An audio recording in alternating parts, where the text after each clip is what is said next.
Živijo Mateja, tudi na naših družbenih omrežjih je močno odmeval koncert Eminem, kaj ne? Ja, res je, očitno sta vam norveška dvojčka res pri srcu, poleg glasbe pa ste nam povedali, da vas najbolj osrečujejo vaši hišni ljubljenčki in pa ljudje in dejavnosti, ki jih imate radi. Pa seveda tudi uspeh iz raznih tekmovanj, ki se jih udeležujete.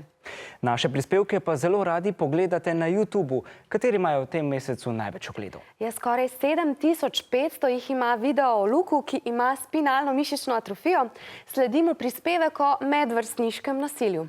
Očitno vas poleg zabave zanimajo tudi resnejše teme in tukaj je še ena. Svetovna zdravstvena organizacija je zasvojenost z videoimi igrami uvrstila na seznam duševnih bolezni.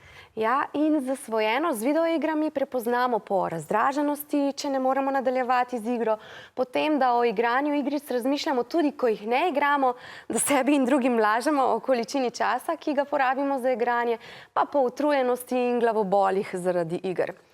Mateja, ti si na to temo pripravila Instagram zgodbo.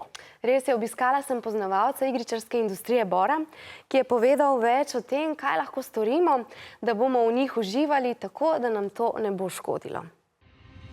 Ja, videoigre nas privlačijo, ker so to neka prijetna pa zelo nagrajujoča dejavnost. Da mi iz iger lahko dobimo neko druženje s prijatelji ali pa odkrivamo nove svetove.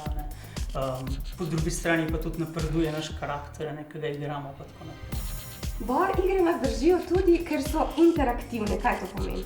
Ja, to pomeni, da imamo mi veliko večji vložek v igro, se pravi, da mi igramo igro, da igra brez nas v bistvu sploh na nek način ne more potekati. Ja, igre so privlačne, mogoče tudi z tega vidika, ker lahko spoznamo nove ljudi ali pa igramo s prijatelji, pa se na ta način tudi mogoče družimo.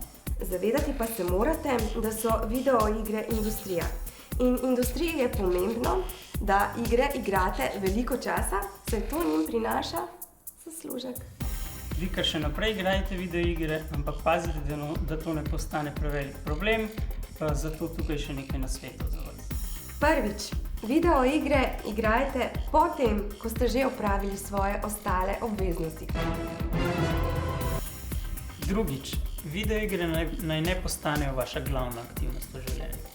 Tretjič, ne pozabiti na ostale aktivnosti, ki jih počnete, na primer na spanje in hranjenje in umivanje.